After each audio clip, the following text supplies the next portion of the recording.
Remember, there's some pretty important information here in the disclaimer. You might want to give the video a quick pause and read it.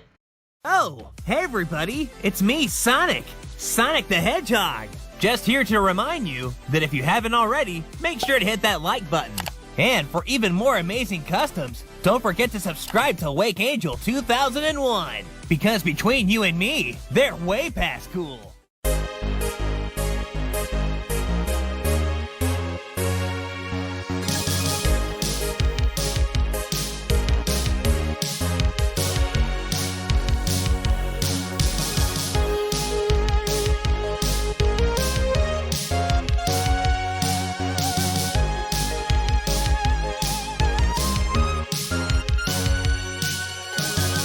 Hello out there, this is Wake Angel 2001 coming at you with another custom figure review. This one is for IanVan04.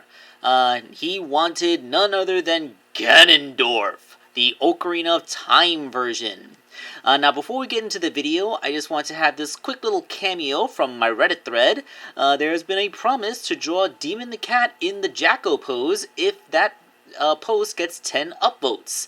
As of the time of this recording, it has 4, so that's not exactly a huge gap. I mean the subreddit alone has 40 members now, so you know it should be pretty easy for it to get that many votes. So let's go ahead and do it. Let's see Demon in the Jackal pose next time I get a Reddit video up.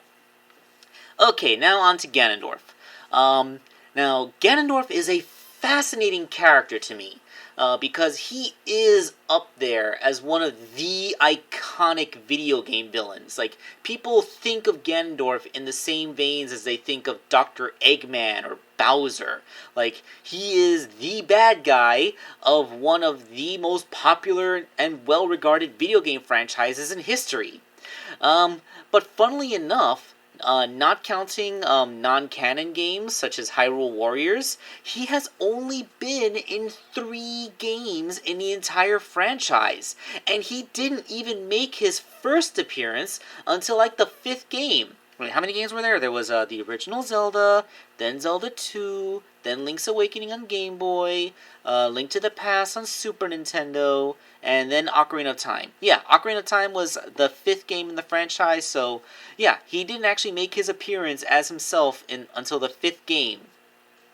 Every other appearance he's had, it has been as Ganon, like the monster that he became. So the man that he once was has only been in 3 games: Ocarina of Time, Wind Waker, and Twilight Princess. And the teaser trailer that Nintendo put out a couple of E3s ago hinted that he might be making his return in Breath of the Wild Part 2. If so, that will be awesome. I really want to see what they do with that. But, yeah.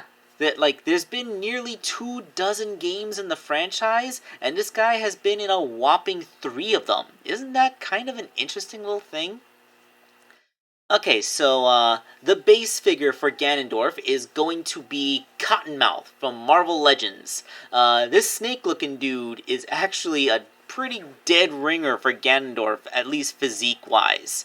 I mean, when you take out the Nintendo proportions, like the elongated nose and the giant feet, this is basically him.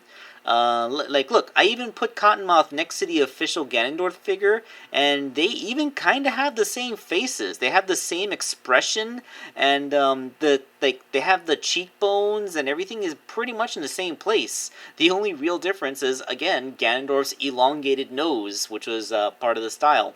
I think they were trying to evoke the look of a goblin. Like, if Ganon, the big monster, is supposed to evoke an orc with the pig-like nature, then this, the green skin and elongated nose is supposed to kind of make him look like a goblin. Except I can't really think of that many goblins that are, like, 8 feet tall and use magic. Oh, then again, I have watched Goblin Slayer, so I have seen goblins that are, like, 8 feet tall, but you know what I'm talking about. Anyway, The thing is that this figure could not be dismantled all that much. I could only take off the arms, the boots, and the head. So this was kind of one of those things where I had to work around joints when I was making the body, which is always a bit frustrating, but we can get through this. So I think we will start with the head, even though it was technically the last thing I made. My Patreon supporters should know that. But yeah, let's start there. It was a pretty simple job to take Cottonmouth's little snake hoodie thing that he has going on and sand and cut away all the snake detailing, leaving the face as untouched as I could because, like I said, the face actually is pretty good for Ganondorf's.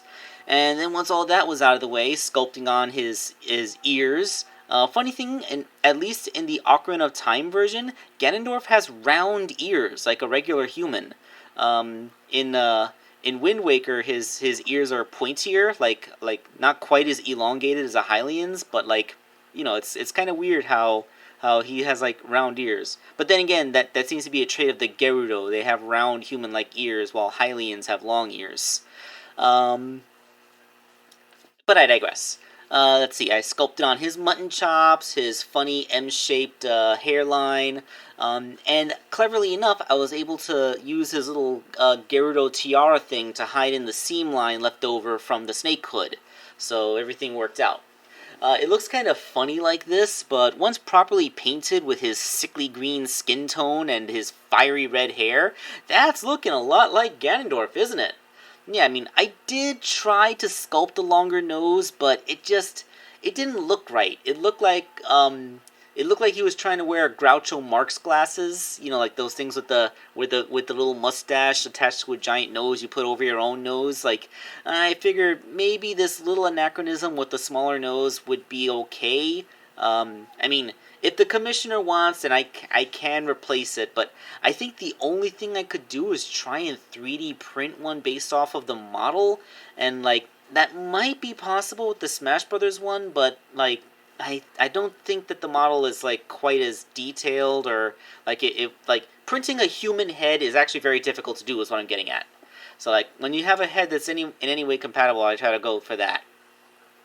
Okay, now, the way I really did it was taking the bottom-up approach. So let's start with the feet, which Ian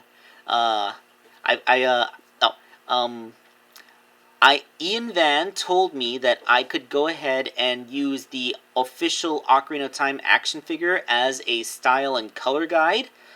So that is what I did, meaning that the feet have these three little things on the toes, and then this big old thing that goes over the top. I'm sure it's like the fastener. And the Gerudo-style wrappings around his shins, which don't make a lot of sense in this form, but once everything is put together and painted, you can see what I was going for. Like, you have the tattered look at the bottom and all that thing going on. Similar with the arms, just had to sculpt around.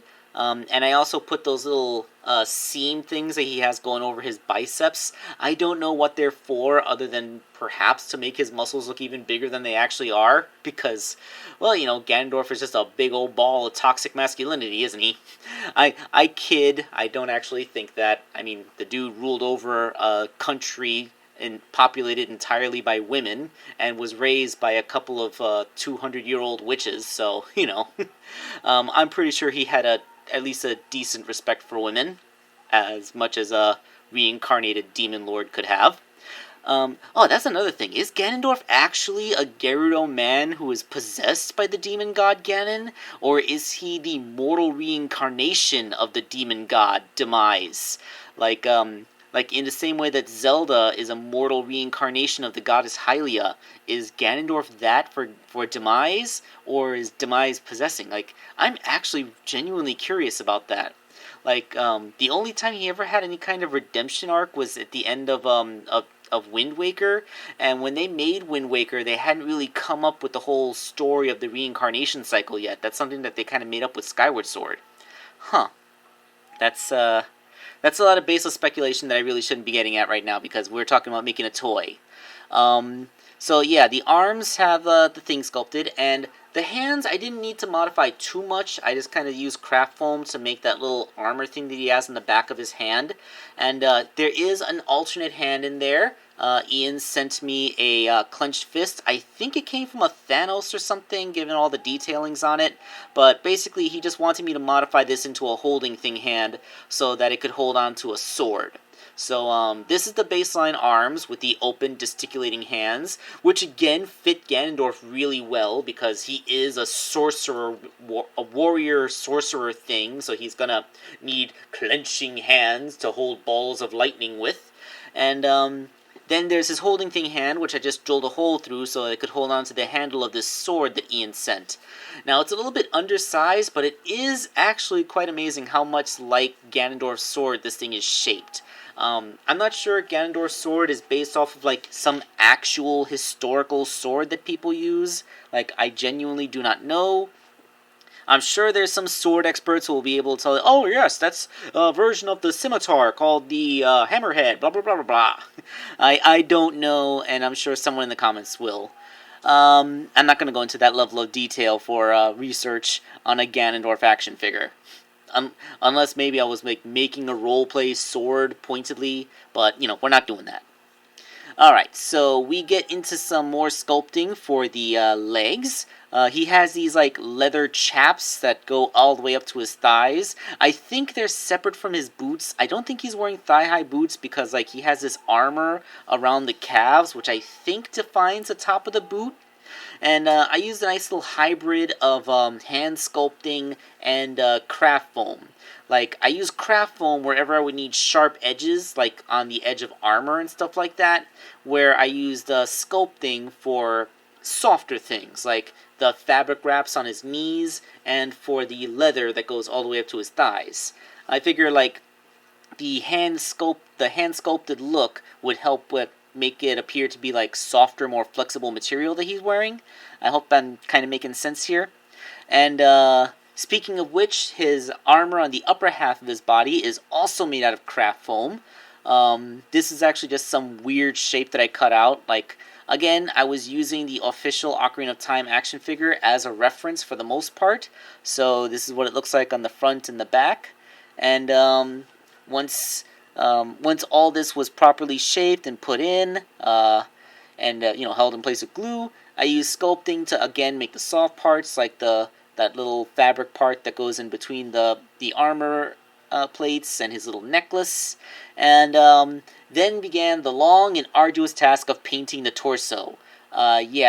This is actually a fairly big figure. Cottonmouth is big even for a Marvel Legends. I mean, he is 6-inch scale, but he's a tall 6-inch. Like, he's a little over 6 inches. Plus, he is a massive beefcake. There's a lot of surface area to cover on this guy.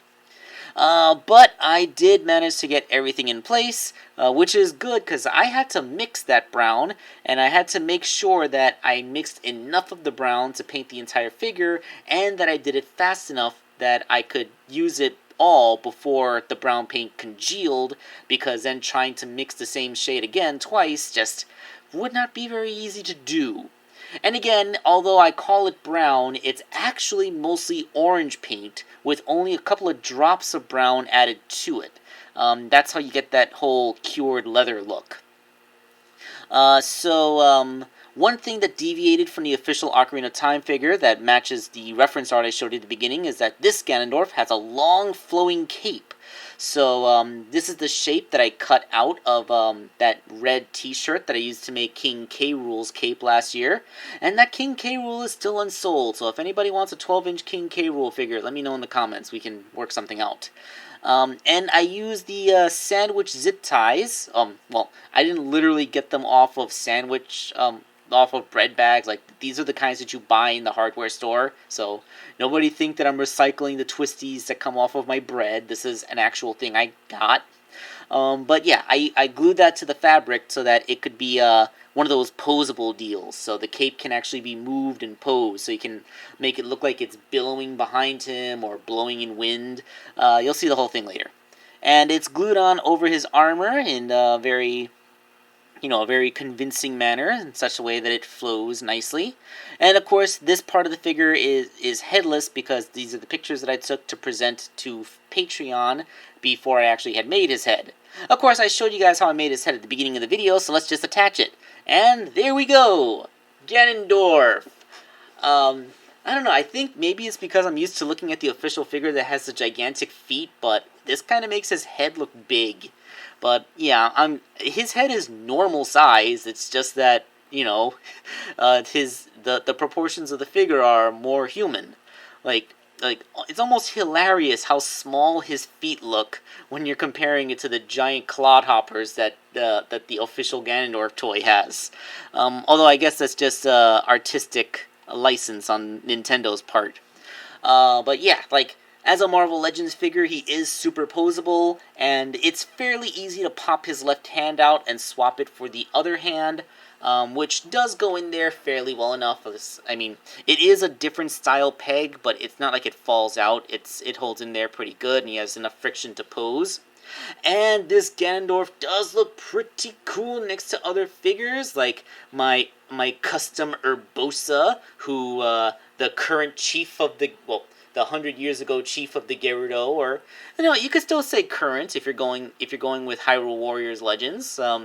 Yeah, let's do that. Age of Calamity, Hyrule Warriors, Age of Calamity. Let's go with that.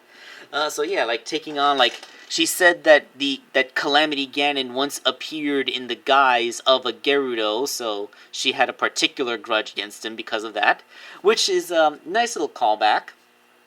You'd think after 10,000 years that part of the legend will be lost to time, but whatever. And he pretty much towers over the official Jack's Pacific Link figure. Even the one from Ocarina of Time he just dwarfs the poor little guy, which I think aesthetically fits. Although if you ask me, I think he scales better with the Figma Link. Yeah, I think this version of Link is actually good because he's still shorter than him, but he's not so short that he doesn't even come up to the guy's stomach. It's I know the Gerudo are tall people, but that's just absurd heights. Assuming that Link is at least 5'3", I think, then Ganondorf would be almost 10 feet tall. He'd be the size of Prince Sidon if he was scaling to the Jack's Pacific figure. But if you scale him to the Figma, then he's only maybe about 6 or 7 feet tall. Well, definitely more than 6 feet tall, but he's definitely less than 8 foot. Is what I'm trying to say. Like basketball player height, but not pituitary giant height. Yeah, I think that's good. And of course, here is a comparison of this Ganondorf with other Ganondorf figures, the official Ocarina of Time one, and the Jack's Pacific Wind Waker Ganondorf, which, as you can see, he is still a head taller than. Then again, they do say that you shrink in your old age, and we have no idea how many thousands of years older he must have been by Wind Waker time. They're always pretty ambiguous with how much time takes place between games, unless it's those rare sequels where you're playing as a previous version of Link. Yeah. So, yeah, that is everything. That is an epic Ganondorf figure, and I think this is one of my proudest creations ever. I actually wanted to make Ganondorf for myself quite some time ago, and even got myself a Cottonmouth figure, but I got so busy doing other people's commissions I never got around to it, so the Cottonmouth that I bought for myself is still sitting in storage, but at least I can say I've done it. I have made a Ganondorf, and if I want to, I can make it again. And yes, I know I'd made the Hyrule Warriors version of Ganondorf forever ago. I can't find it. I put it away somewhere, and I do not remember where. It is somewhere in my apartment, I know not where. So this is Wake Angel 2001, signing off.